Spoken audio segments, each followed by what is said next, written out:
né? Então, você viu que na delação aí do Mauro Cid, você veja que a gente não pode tomar essa delação do Mauro Cid como algo totalmente, né, da pureza do delator. Você vê que pode ter uma série de implicações ali e de tramóias. Tem uma disputa entre o próprio Exército e a Marinha, que está colocada, né? Inclusive, historicamente, né? Porque parece que a Marinha é a força mais antiga. Depois surge o Exército.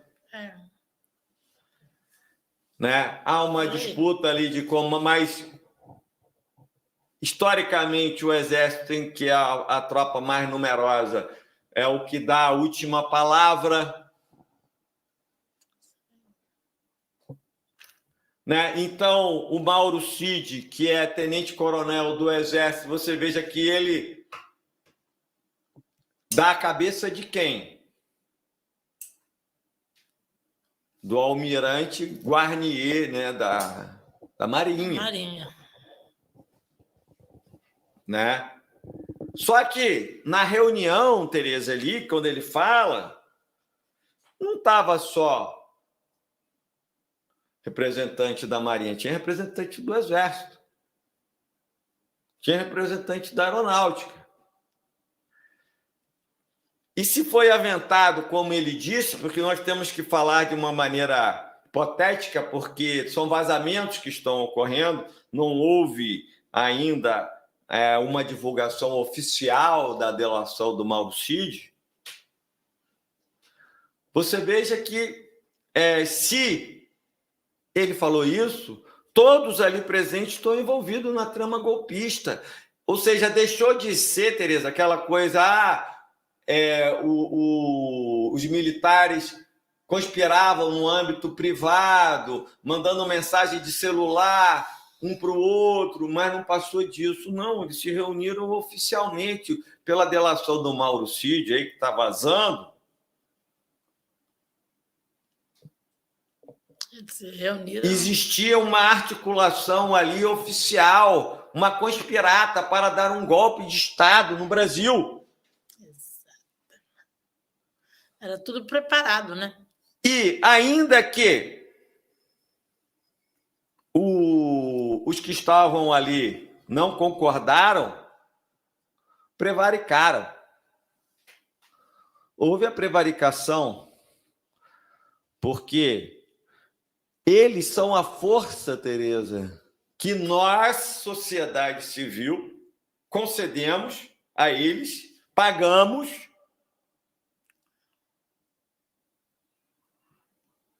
Não para dar golpe, né? Para defender a sociedade disso mesmo. Nós temos uma ordem democrática, um Estado democrático de direito, definido numa Constituição, e o papel das Forças Armadas, entre outros, é a defesa externa e a defesa disso. Da democracia, né? Do Estado democrático de direito. Isso aí. Para eles darem um golpe de Estado e botar a gente como reféns deles, é o que eles estavam planejando, botar a gente refém deles. Né? E sobre a tutela deles, aí não, né, Tereza? Mas... Então, quem estava lá e não deu voz de prisão, prevaricou. Você está correto. Porque deixou de fazer o que o mandamento constitucional determina para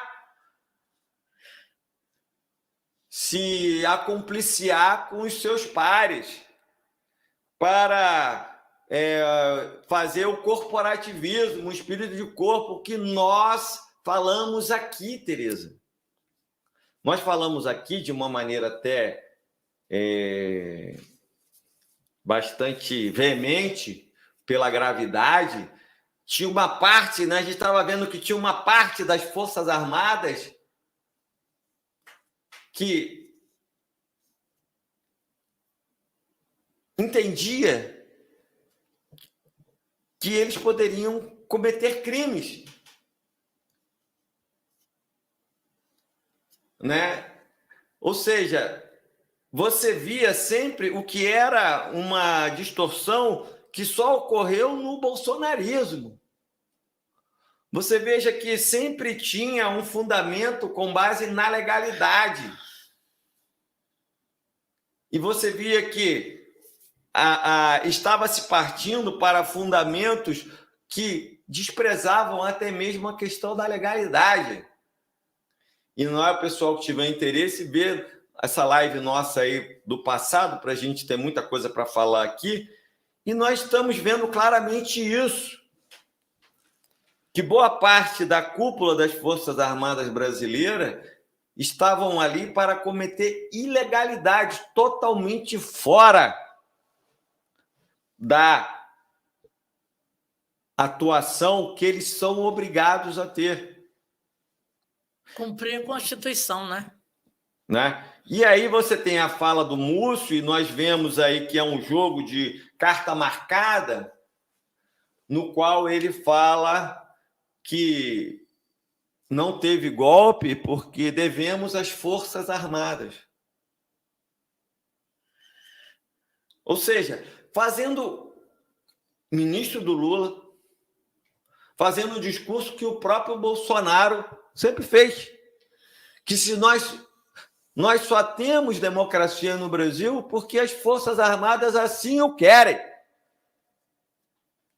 Lembra que o Bolsonaro deu essa declaração? Sim. Ele fez essa declaração. Então, as Forças Armadas estão nos fazendo um favor, Tereza? Não, é o contrário, né? Que elas estão lá prestando serviço para a sociedade, mas não fazendo favor, né? Porque o papel delas, das Forças Armadas, é proteger o território, proteger a nação brasileira e não utilizar como instrumento não utilizar a Força Armada como instrumento de dizendo que está fazendo favor à população brasileira, porque são empregados, né? Eles são trabalhadores, como nós somos, né? Servidores públicos. Se eles estão nos fazendo favor, então é importante que a gente desfaça isso. Né? Tem que desmontar isso. Né? Que a gente coloque as Forças Armadas brasileiras igual aquele seriado de televisão, né? Sob nova direção.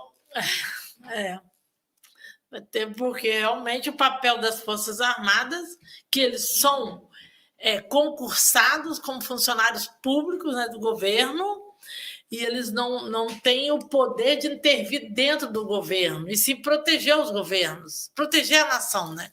E não estar a serviço.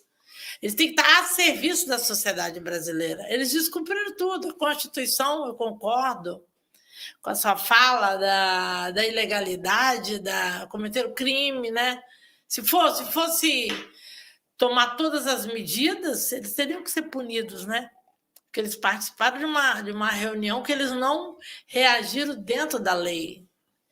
Eles se colocaram à disposição de uma trama. Então, muitos assuntos que você falou, muito importante discutir detalhes. E aí a gente tem que compreender, né, Tereza, que cabe, né, à sociedade civil e não esperar que o governo Lula vá fazer tudo, cabe à sociedade civil partir para cima. Mas só que a sociedade civil, assim, a gente viu a trama da extrema-direita que fez no Brasil, utilizando da fé, da moral, como você colocou bem, da questão da família. E isso eles utilizaram, instrumentalizaram as igrejas para manipular a cabeça da população que não tem uma interpretação. Qual o papel das Forças Armadas? Parte da sociedade, né? A gente nunca pode dizer que todos não têm uma interpretação, né? Então a gente vê assim, é um país com baixa escolaridade. A gente está tentando que a população estude, lê mais, se inteira mais, procure participar da política. E isso tem trazido um prejuízo histórico no Brasil. A manipulação religiosa, através de pastores que não têm uma visão, parte deles também, a gente nunca pode generalizar, né? Que eles estão ali a serviço da extrema-direita, fazendo política para proteger o capital, proteger os grandes grupos econômicos ou os prefeitos que estão a serviço do fascismo, né? Que foi agora, a gente está com muita dificuldade. Eu concordo com você que a sociedade tem que reagir, mas a sociedade vai ter que buscar uma reflexão sobre isso. A sociedade, parte da sociedade, não entende o que é neofascismo, o que aconteceu Tem os defensores, né, da corrente de Hitler no Brasil. Imagina, matou milhões de judeus. Será que isso é política? E esse movimento ele cresce no Brasil, né? Esse movimento também cresce no Brasil, um perigo danado. Nós estamos vivendo um momento perigoso, que a sociedade está dividida. A classe, a população trabalhadora está dividida. A interpretação, utilizando essas mentiras, que tinha livros, né, que falava sobre os banheiros, tinha nada, foi tudo invenção, tudo fake news, e a população está acreditando ainda nisso. A população não tem que vir para um debate que sistema, que nós vamos construir para o futuro. Esse capitalismo que destrói, que mata, que discrimina, que aumenta a violência contra o negro, aumenta a violência contra as mulheres, esse sistema que não é um sistema que cuida da sociedade, do estado de bem-estar social. E está aí o Lula fazendo esses apelos. A Lula está com uma credibilidade grande, mas a sociedade, a interpretação dela política não é a mesma em relação a essa credibilidade que eles estão dando ao Lula. Então, nós precisamos de criar o debate na sociedade, criar os territórios onde as pessoas vão se encontrar para debater política, para falar de religião, sim, mas não essa religião manipuladora, essa religião que controla os guetos, né? Que controla os seus fiéis. Essa religião é perigosa. Então é isso. Eu acho que você levantou em vários pontos, que dá várias lives, né? Então, importantíssimo essa sua fala. E é isso, entender o que aconteceu com o Cid, porque esse papel... Eu nunca vi um papel tão nojento que aconteceu com esse representante o Cid... servindo ao Bolsonaro, né? Servindo todo o lado podre da política, da negociata. Como que ajudante de ordens não é isso.